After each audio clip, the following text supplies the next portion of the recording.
vamos a recorrer otra parte del camino que nos conduce a la Atlántida, ya sea para encontrar que fue un mito o una realidad. De todas maneras, la leyenda dice que fue una civilización que supo vivir aquí en la tierra como en el paraíso. En las experiencias y la filosofía atlante está la información necesaria para encontrar el justo equilibrio entre materia y espíritu, mente y emoción, unidad e individualidad. El estado original de los atlantes era una existencia espiritual, un estado colectivo de felicidad, donde todos compartían hasta su inconsciente, cada uno era parte del todo. Esta sensación colectiva en lo que hacían solo podía producir tranquilidad y bienestar. Sin embargo, poco a poco, se sumergieron en la materia y el placer de los sentidos. Comenzaron a atesorar sus experiencias de manera individual hasta fragmentarse tanto que encontraron su propia destrucción. El hombre actual, en su búsqueda de la felicidad, recorre el camino inverso. Desde la individualidad y el materialismo, busca un camino hacia la espiritualidad y la unidad armónica con el universo. La conexión atlante une el pasado, el presente y el futuro. Nos da la información para recuperar el paraíso que ellos experimentaron. En esta búsqueda veremos otras historias que señalan con certeza la existencia de una civilización anterior que podemos llamar la Atlántida.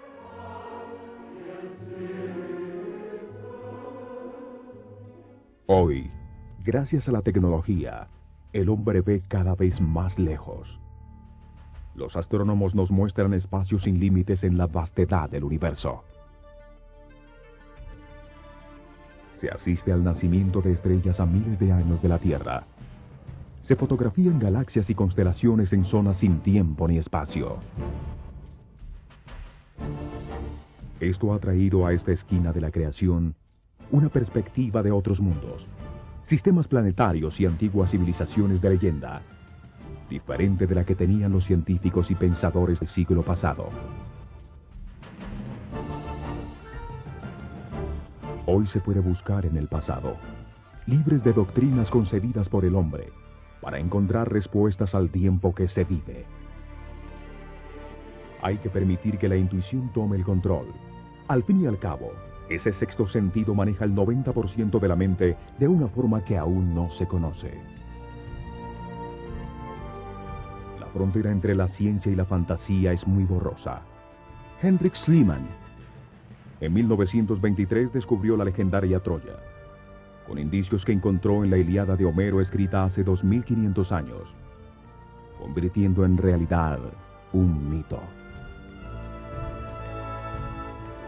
Aún después, con el mismo libro en la mano, encontró la Puerta de los Leones y la famosa máscara del rey Menelao, en otra ciudad de leyenda, Micenas, demostrando que la fantasía siempre tiene bases reales. La Atlántida, como todo mito, está formado por metáforas y hechos reales perdidos en el pasado. Platón describe la Atlántida en dos diálogos, Timaeus y Critias. Critias cuenta esta historia que escuchó su abuelo de Solón, un gobernante griego que visitó Egipto en el año 600 a.C. Allí, un sacerdote egipcio consagrado a la diosa Neid de Sais, protectora de las ciencias, demostró registros de antiguas civilizaciones desaparecidas. Afirmó que egipcios y griegos descendían de unos pocos sobrevivientes de un poderoso país destruido 9000 años antes por un cataclismo. El diálogo de Platón sobre la Atlántida puede interpretarse de varias maneras, como el registro de un hecho real o como una historia fantástica. Si la historia es inventada, pudo ser una alegoría de su propio tiempo, una parábola moral o un cuento mítico. A principios del siglo XX, cuando se descubrieron las placas tectónicas y la existencia en la mitad del océano Atlántico, de montañas sumergidas con más de 4.000 metros de altura. Se afirmó que era una evidencia real de la existencia del continente perdido. Se descubrió que toda esa zona ha contenido una permanente actividad volcánica submarina. Sin embargo, hasta el momento solo se han encontrado unas ruinas misteriosas en Bimini. No ha aparecido una gran ciudad oculta entre el coral que pruebe, como en el caso de Troya o Micenas, que la Atlántida realmente existió. Comenta que es difícil encontrar pruebas tangibles cuando han pasado casi 13.000 años y un cataclismo global que borró de la faz de la Tierra cualquier rastro de civilizaciones anteriores. El calentamiento causado por el Sol derritió las capas de hielo que cubrían los continentes en la era glacial. Montañas de hielo cayeron al mar provocando tsunamis, terremotos, erupciones volcánicas y un diluvio mundial que elevó el nivel del mar en 130 metros, desapareciendo todo vestigio. La falta de pruebas sobre la realidad de la Atlántida conduce a que muchos afirmen que Platón solo escribió una historia fantástica sobre las realidades políticas de su tiempo, un retrato idealizado de la organización y el funcionamiento de una sociedad perfecta. La alegoría era más segura que el pronunciamiento directo, en un momento en que era muy peligroso criticar. Sócrates murió por ello, una manera oculta para mostrar las debilidades de su sociedad. El hundimiento bajo el mar representaría la destrucción política, moral y filosófica que él temía, una advertencia del camino en que los atenienses se encontraban. Otra manera de entender la leyenda de Platón es como una ficción filosófica o una parábola como las que contó Jesús, para dejar verdades importantes sobre la naturaleza humana. Como ficción noble, muestra los beneficios de la cooperación entre los hombres, las ventajas de seguir las leyes establecidas y las penalidades que resultan de la codicia y la ambición. Muestra cómo se puede degenerar fácilmente de la justicia y la felicidad a la violencia y la destrucción.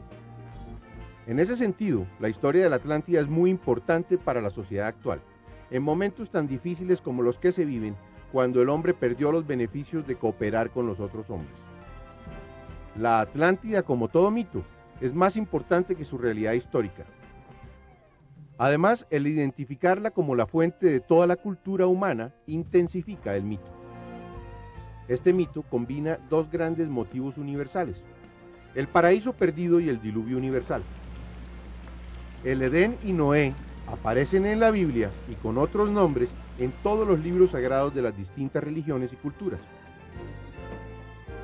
Los mitos cobran vida con solo creer en ellos. Sirven para guiar y explicarle al hombre un mundo que solo entiende imperfectamente.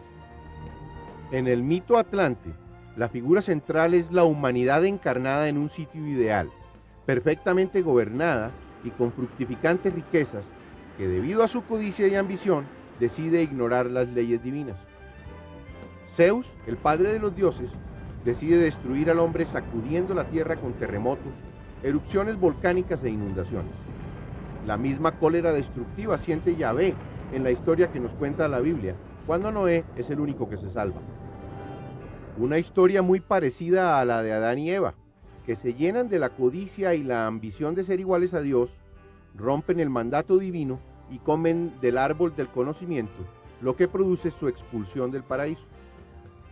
Para el hombre actual que se siente perdido en el mundo que experimenta, el tema del paraíso perdido es una luz al final del túnel. La vida se convierte en una manera para recuperarlo, regresar al Edén, encontrar el camino a Shambhala, localizar la Atlántida, el hogar, la fuente perdida. El hundimiento de la Atlántida también se puede ver como una realidad psicológica en la que el hombre, como una isla de conciencia individual, asediado por los terremotos de la pasión y las aguas que lo sumergen en la inconsciencia, pierde o retrasa su propósito evolutivo. Existen muchas teorías sobre la existencia de la Atlántida, o de civilizaciones anteriores, algunas fundamentadas en evidencias inexplicables. Un misterioso mapa medieval realizado en Constantinopla en 1513 por el almirante turco Piris Reis muestra el océano Atlántico entre la costa de África la costa este de Sudamérica y el Polo Sur, siglos antes de que éste fuera descubierto. En ese momento, se pensaba que el mundo era plano y estaba rodeado de agua. Los mapas existentes por ese entonces, llamados portolanos, de puerto a puerto, no tienen comparación alguna con la precisa información del mapa de Piri-Reis.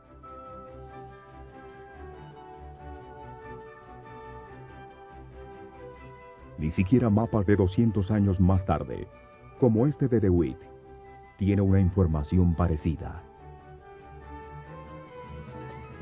Piri-Reis usa coordenadas de longitud y latitud para dividir el globo. Trigonometría esférica inventada muchísimo después por Geraldo Mercator. Y su precisión con los cálculos actuales es absoluta. Hay varias cosas extrañas en este mapa. La primera es que los contornos de los continentes parecen corresponder exactamente a una fotografía tomada muy alto en el aire, con centro en las pirámides de Egipto. El mapa fue analizado por la Fuerza Aérea Norteamericana, confirmando su extraordinaria precisión y que su centro corresponde con las pirámides. El almirante Piri-Reis deja notas escritas en el mismo mapa, en donde niega la responsabilidad de los registros originales y de la cartografía. Reconoce que lo copió de una serie de 20 mapas muy antiguos hoy desaparecidos. Dice que obtuvo algunos de los mapas originales del piloto que acompañó a Cristóbal Colón en sus 3 viajes, al ser hecho prisionero en una batalla de los turcos contra los españoles en 1501. Esto querría decir que Colón sabía que iba a encontrar la isla de la Española y las costas suramericanas. El mapa muestra el río Amazonas con la isla de Marajo en su desembocadura, solo descubierta en 1543. Y también las islas Falklands, descubiertas en 1592. El mapa de Piri-Reis recopila una antiquísima información supremamente precisa, levantada por seres que tuvieron un nivel de tecnología igual o superior al actual. Otro mapa bastante extraño es el realizado por Orontus Finius en 1532, donde aparece la Antártida sin la capa de 2 kilómetros de hielo que la cubre actualmente. Y lo extraño es que ese continente no fue explorado hasta 300 años después, en 1818, por el británico John Biscoe. Sus contornos coinciden de manera asombrosa con los mapas levantados en 1977, cuando por primera vez se hicieron estudios sísmicos sobre el Polo Sur, para averiguar qué había debajo de la capa de hielo. La evidencia geológica que conocemos nos dice que la Antártida sin hielo solo pudo haber existido en el período comprendido entre el año 13.000 y 4.000 a.C., cuando no existía una civilización capaz de registrar las costas del Atlántico.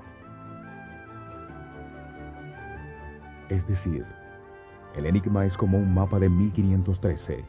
Incluye detalles de un continente que no se exploró hasta 1818. Y lo registra sin hielo, en unas condiciones que no puede tener sino hace 12.000 años. Se supone que ciencia significa progreso permanente. Y estas evidencias lo contradicen. ¿Significaría que la ciencia actual sería un legado que sobrevivió de una gran civilización desaparecida?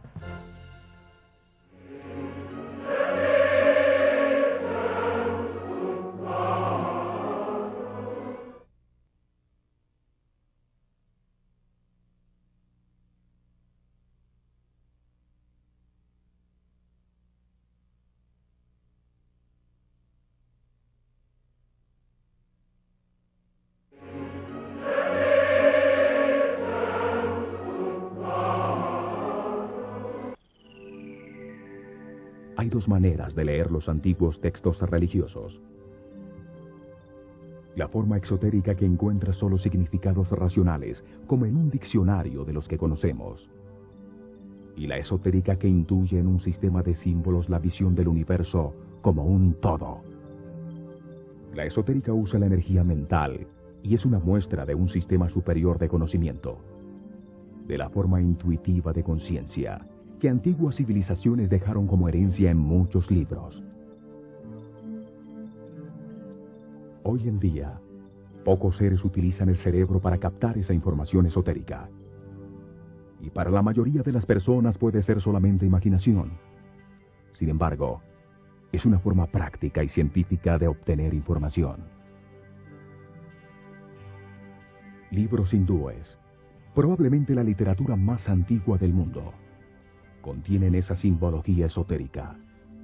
Le dan una gran importancia al ciclo de 25.920 años, que conocemos con el nombre de precesión de los equinoccios, coincidiendo con sumerios y egipcios. Para ellos, este ciclo determina las periódicas catástrofes que destruyen gran parte de la humanidad.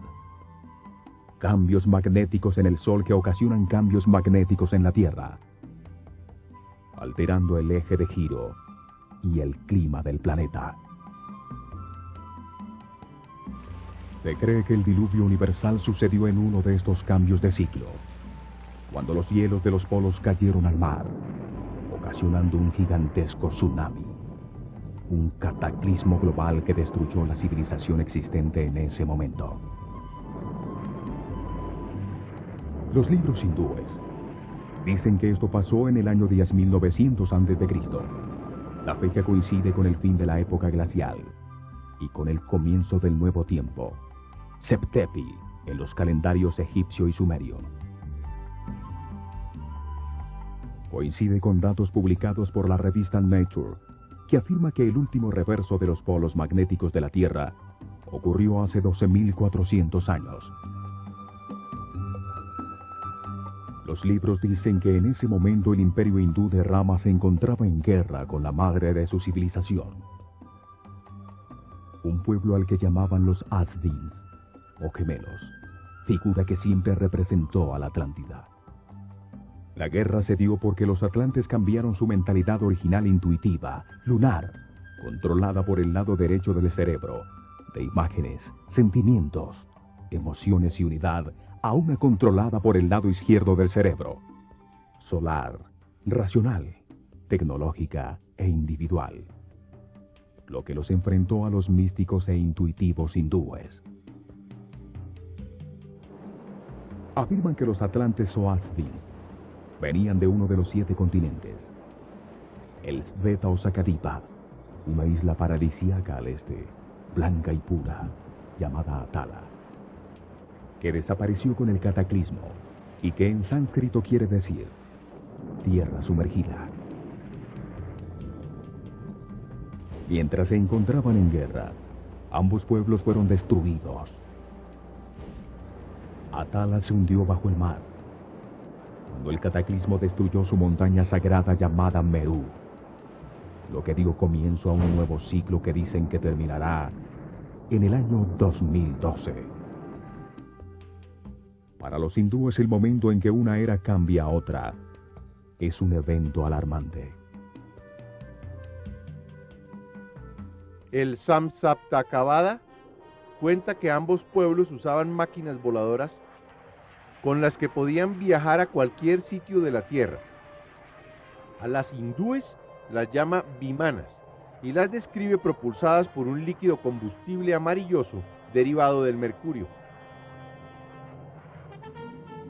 A las de los atlantes las llama bailixis, con una tecnología más avanzada antigravitatoria con la que podían desplazarse con igual facilidad en el aire o bajo el agua. Tienen precisas descripciones de avanzadas tecnologías de vuelo, de misiles, rayos láser y hasta bombas atómicas.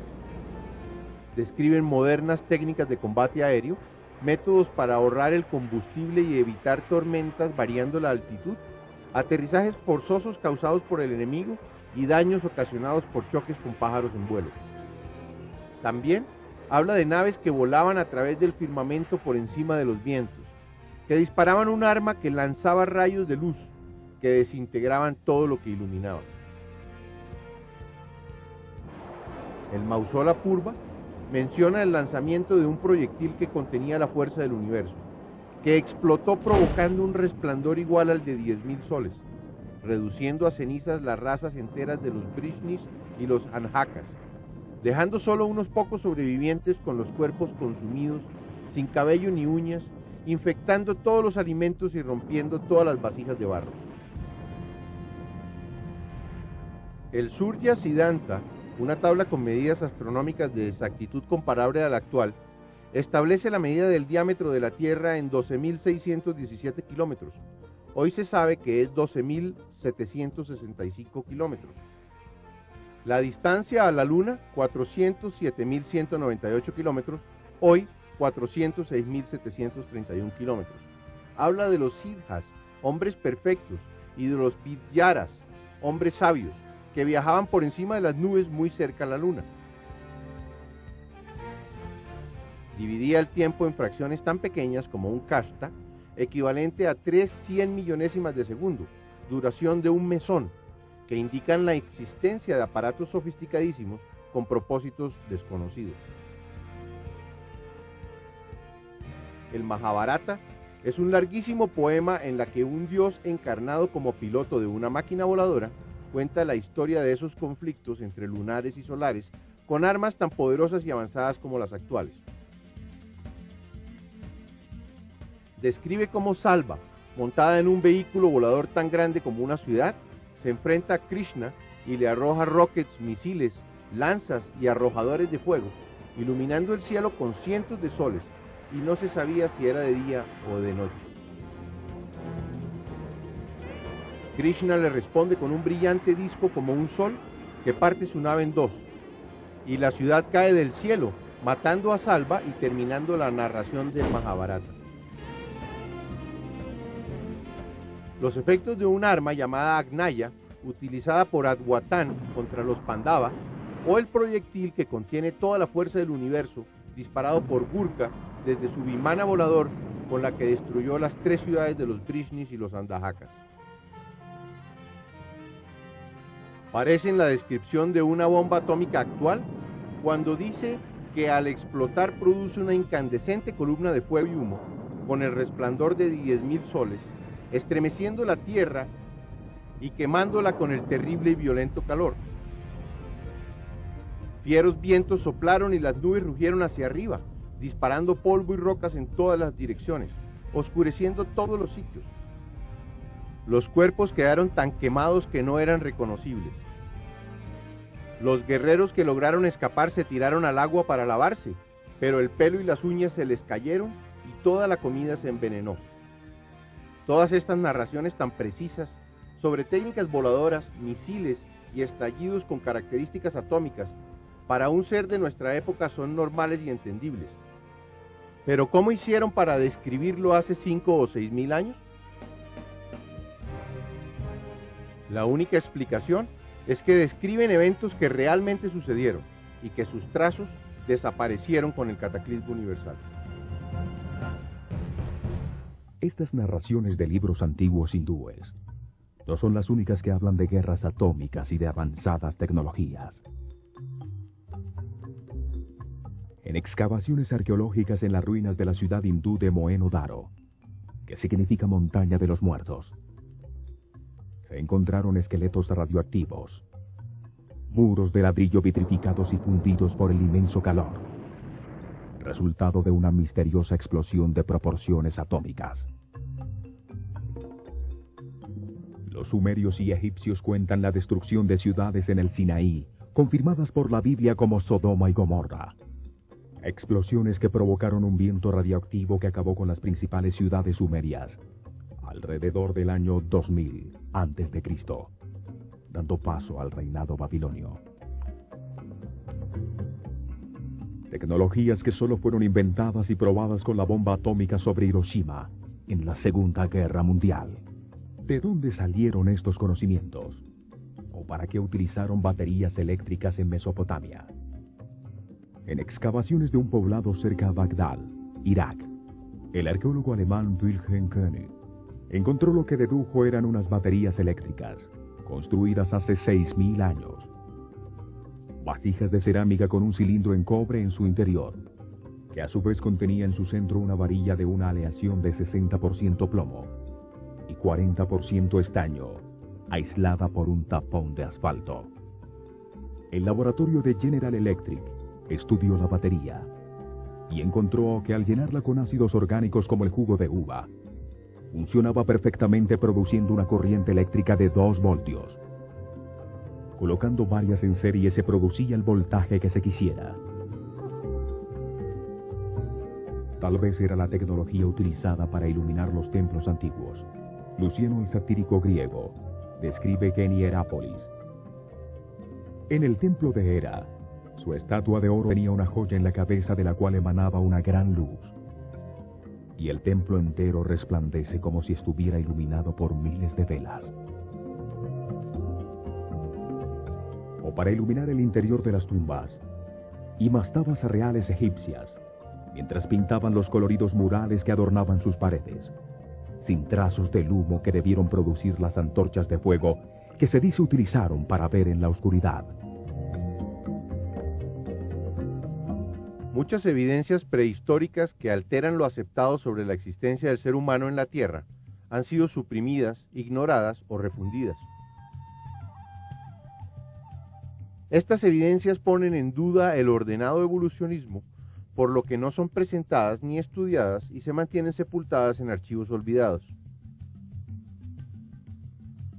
La historia de la vida en el planeta está escrita en páginas de piedra, que han ido acumulando en su interior capa por capa los restos orgánicos o las huellas de su actividad en los tiempos que vivieron. Los fósiles y huesos se encuentran a distintas profundidades, y se sabe que los encontrados en capas similares vivieron sobre la Tierra en la misma época. Así se encontró que las especies cambian de época en época. Las capas más superficiales de piedra contienen los huesos de animales recientes. Debajo de los huesos de mamíferos están los huesos de los dinosaurios, más abajo los anfibios, luego restos de caracoles y peces, por último solo trazos de simples células.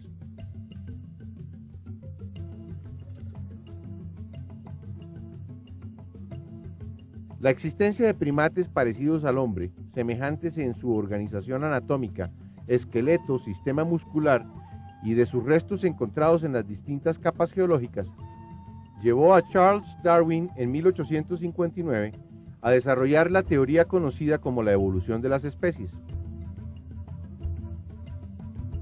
Darwin elimina la creación divina explicada en la Biblia y afirma que el hombre, a través de cambios accidentales o casuales a lo largo de inmensos periodos de tiempo, es un animal que evolucionó de sus padres, los monos y primates originales en el planeta, gracias a su fortaleza.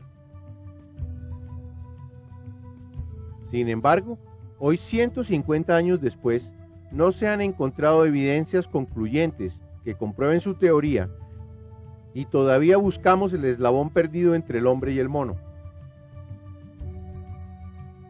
El famoso antropólogo Richard Leakey confirma que todos los restos descubiertos de los antepasados del hombre caben en una alcoba y sobra espacio, unos pocos huesos de millones de seres en la prehistoria para sustentar la teoría de la evolución. Los restos de antepasados del hombre encontrados en África indicarían que evolucionó lentamente, en un proceso que tomó 6 millones de años hasta producir hace 1.5 millones de años el Homo erectus.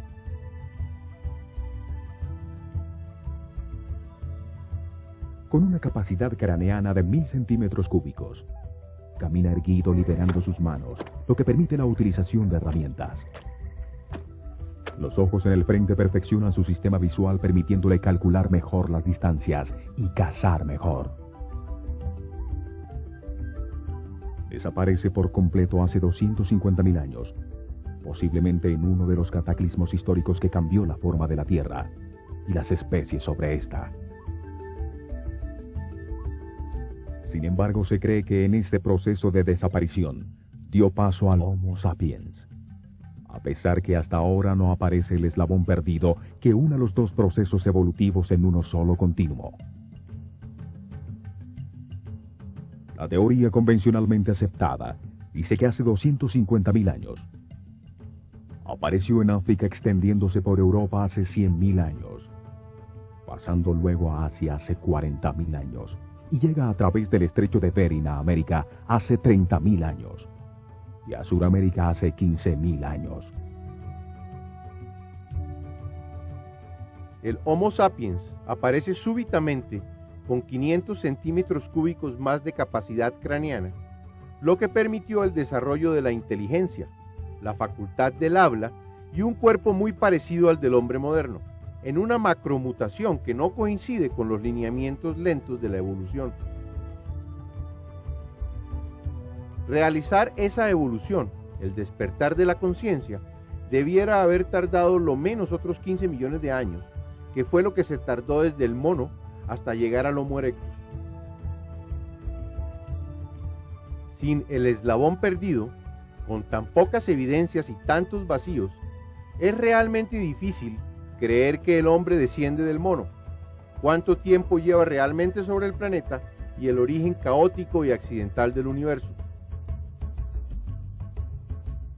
Además, han aparecido evidencias anómalas que rompen las reglas y generan dudas con relación a las fechas y teorías aceptadas.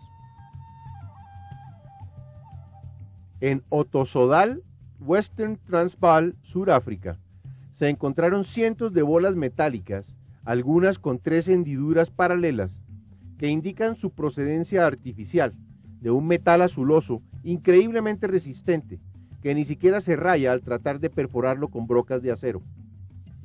Lo misterioso es que se encontraron en la profundidad de una mina de diamante, dentro de un material de mineral suave llamado pirifilita, que se formó por sedimentación hace 2.8 billones de años. En Antelope Spring, Utah, se encontraron huellas fosilizadas de pisadas con calzado sobre un bloque de la era cambriana de hace 500 millones de años. En el estado de Texas se han encontrado varias evidencias que contradicen los conceptos evolucionistas de Darwin. En Glen Rose se encontraron docenas de huellas fosilizadas de pisadas humanas continuas al lado de pisadas de dinosaurios, lo que indicaría que el hombre caminó simultáneamente con estos hace más de 60 millones de años, fecha aceptada de su desaparición por el gigante meteorito que cayó en Chicxulub, Yucatán.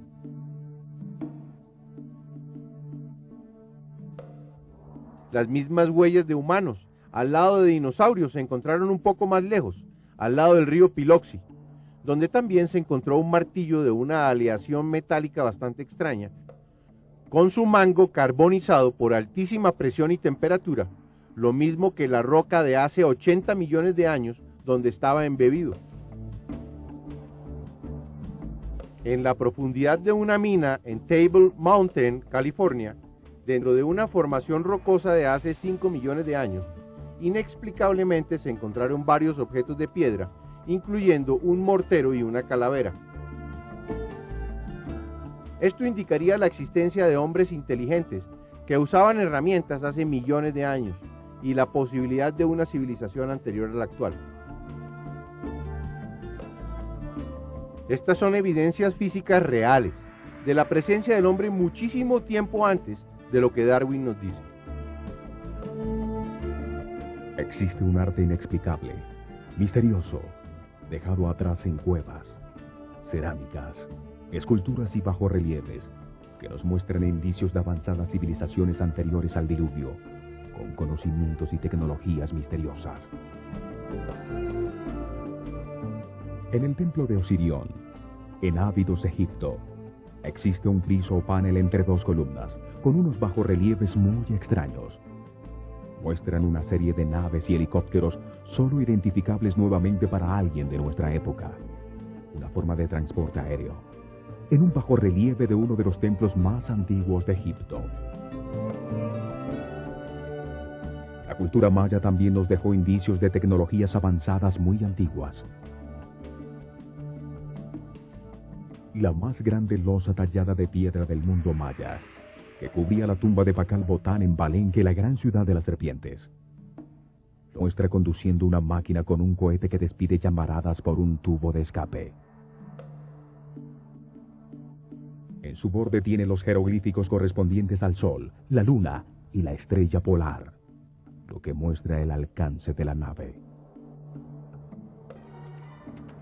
ha sido objeto de mucha especulación. Se sabe que George Lucas utilizó sus medidas y forma para las naves de la persecución entre el bosque en la película Star Wars. Fray Ramón Ordóñez declara en 1773 que él leyó un libro escrito en quiché por Botán y quemado por el obispo de Chiapas, en el que afirmaba ser un ciudadano de Balunchidín, un sitio desaparecido en el centro del Océano Atlántico. Muy cerca, en Costa Rica, sobre el delta del río Diquis, se encontraron más de 1000 esferas en piedra volcánica perfectamente pulidas, de distintos tamaños.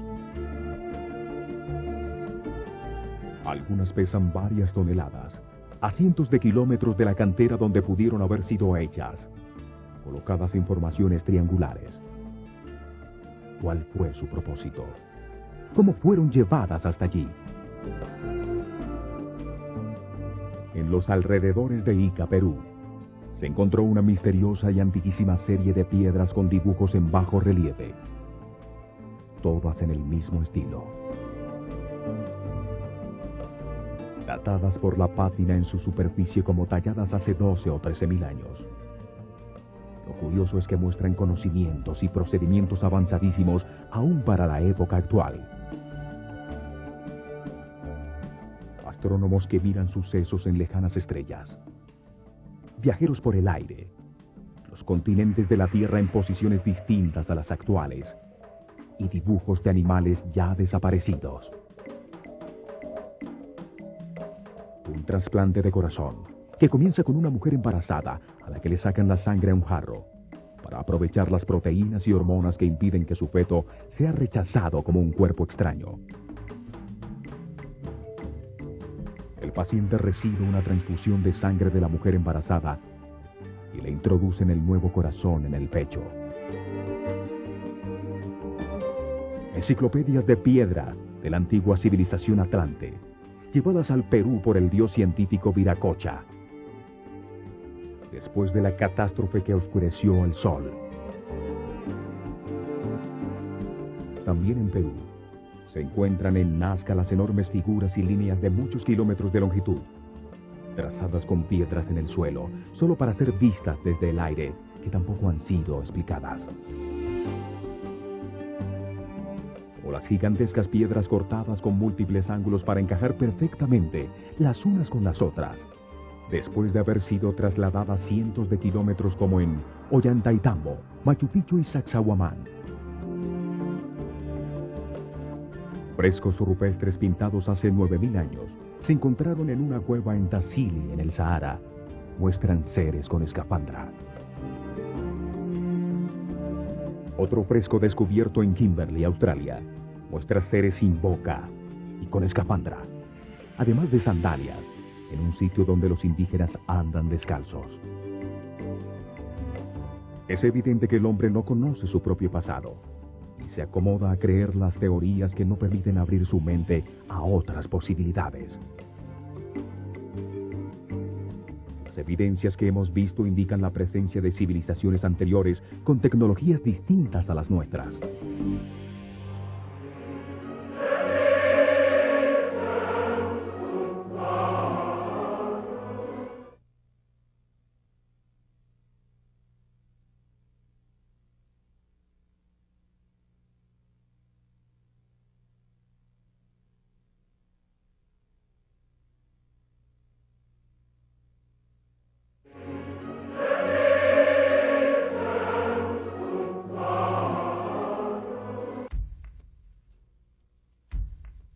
Los sacerdotes atlantes enseñaban 7 leyes que regían el comportamiento del universo. En la base de la pirámide de las leyes está la ley de la naturaleza. Actúa sobre los cuerpos físicos de todos los seres vivos. La densidad de la materia, donde se encuentran las vibraciones más bajas del universo.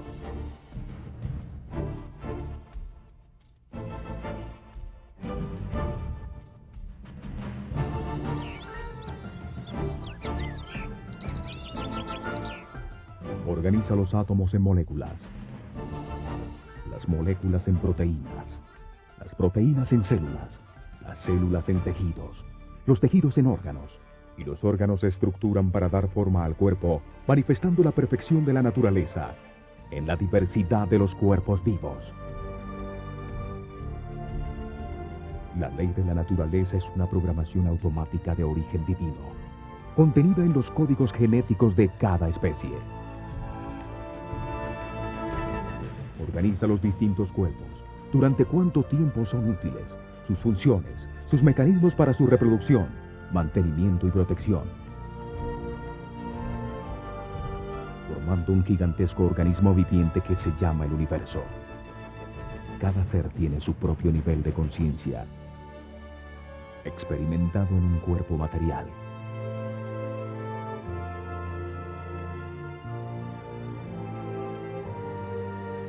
Los cuerpos contienen la conciencia que experimenta la vida y así comprende la razón del universo, en un proceso de evolución hacia la perfección y la sabiduría que toma muchas encarnaciones.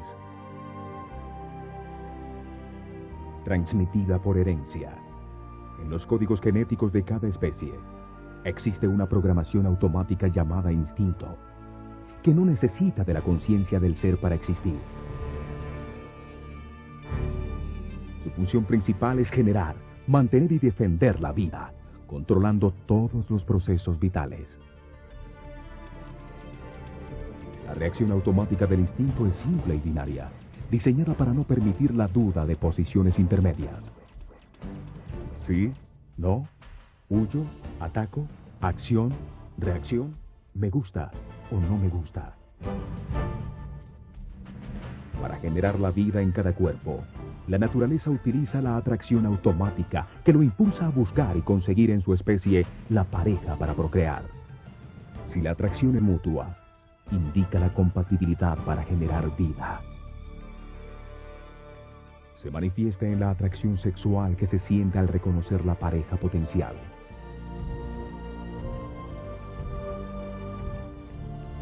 Para mantener la vida en cada cuerpo, la naturaleza utiliza el deseo automático, que lo impulsa a buscar y conseguir lo que necesita para vivir. Se manifiesta como hambre, sed, y como la capacidad para reconocer el alimento que necesita y el medio natural de su especie. Para defender la vida en cada cuerpo, la naturaleza utiliza el miedo automático a perderla, que lo impulsa a huir o a defenderse. Se manifiesta como una fuerza o energía adicional producida por la adrenalina para responder adecuadamente a la situación. En cada cuerpo organizado por la ley de la naturaleza, se encarna una conciencia que evoluciona en un proceso de aprendizaje sucesivo que se llama vida.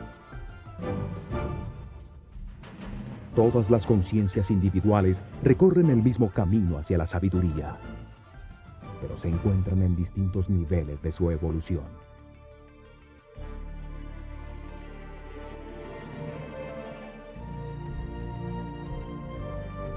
El ser humano solo aprende y evoluciona relacionándose con otros hombres. Lo valioso en la vida son las relaciones, no las creencias.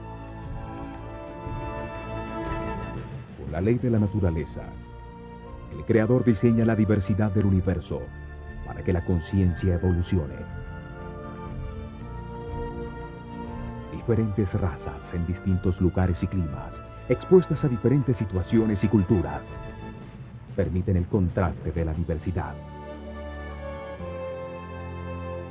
Distintos hombres, con distintos niveles de conciencia, se comportan de diferentes maneras, permitiendo las relaciones de aprendizaje. Solo a través de estas relaciones con los demás, evoluciona la conciencia. Así se manifiestan las distintas personalidades que desarrollan el arte, la ciencia y la industria, o fomentan la revolución y el caos social. Los instintos organizan las respuestas automáticas de los cuerpos que albergan estas conciencias, para que funcionen perfectamente. Cuando un ser vivo viola la ley de la naturaleza, siente dolor o enfermedad. Esta violación es permitida por una de las leyes jerárquicamente superiores con algún propósito de evolución. Se genera dolor o un proceso de destrucción que disminuye la fuerza vital en el organismo y la calidad de vida que se experimenta. En los primeros niveles de evolución, se desarrollan personalidades primarias para vivir procesos que desarrollen la conciencia. Sus reacciones en esos niveles son casi totalmente instintivas y agresivas, lo que daña las relaciones con los demás, produciendo sufrimiento. Al tratar de evitarlo, se toma conciencia y se evoluciona. Una conciencia evolucionada domina su instinto automático y no tiene un comportamiento agresivo con los demás.